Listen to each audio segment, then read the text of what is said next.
బయటికి తీస్తాము ఇవన్నీ చెప్పే ఏమే సంవత్సరం ఒక్క కేసీఆర్ కుటుంబాన్ని ఒక్కరు అరెస్ట్ చేసినావా?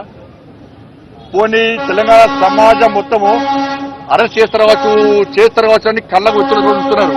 లాస్ట్కు ముఖ్యమంత్రి క్లీన్ చేసేయండి. ఎక్కడి అరెస్ట్లుగా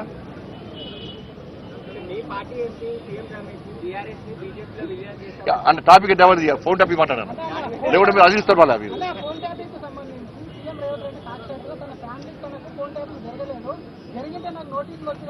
నేను ఇల్లేను, నేను ఎక్కడ చూడలే ముఖ్యమంత్రి గారు ఫోన్ ట్యాపింగ్ జరగలేదు, నాకు జరగలేదు అన్న విషయం నాకు ఇప్పుడు చూడలేదు. నేను ముఖ్యమంత్రి గారు ఫోన్ ట్యాపింగ్ జరిగి చాలా సందర్భంలో చెప్పిండు, అధికారులు కూడా రికార్డు ఉన్నది. ముఖ్యమంత్రి గారికి పక్క నోటీసులు ఇవ్వాలి వీళ్ళు. నేను మళ్ళీ చెప్తున్నా, ముఖ్యమంత్రి గారికి కూడా నోటీసులు ఇవ్వాలి, ముఖ్యమంత్రి గారు కూడా వచ్చి సమాధానం చెప్పాలి, 100% చెప్పాలి ముఖ్యమంత్రి గారు.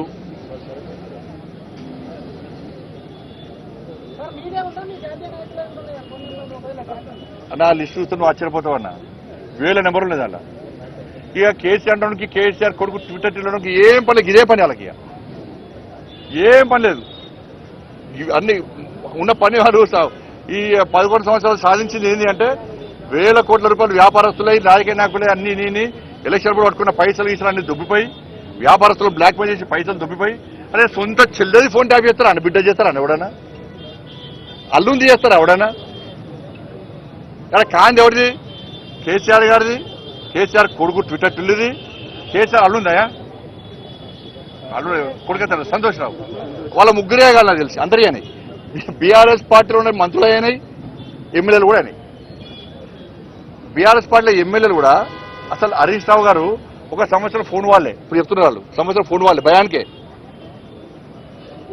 బీఆర్ఎస్ ఎమ్మెల్యేలు కూడా ఎవ్వరు నార్మల్ కాల్ మాట్లాడుకోలే, ఫేస్ టైము అయితే సిగ్నల్ అయితే వాట్సాప్.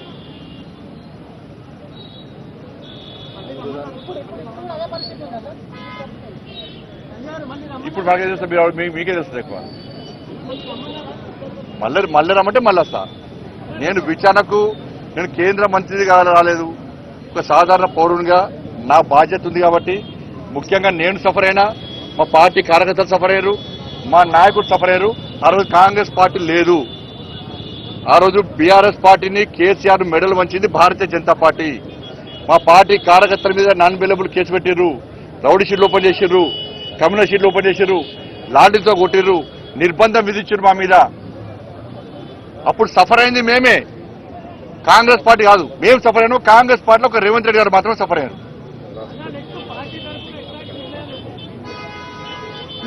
మేము ఇలా డిమాండ్ చేయడానికి వచ్చినాం. రాష్ట్ర ప్రభుత్వము చిత్తశుద్ధి నిరూపించుకోవాలంటే, రాష్ట్ర ముఖ్యమంత్రి గారు చిత్తశుద్ధి నిరూపించుకోవాలంటే మాకు ఢిల్లీకి మూటలు ముడతలేవని చెప్పాలి. అది నిజం కావాలంటే మీరు వెంటనే సిబిఐకి ఇవ్వాలని చెప్పి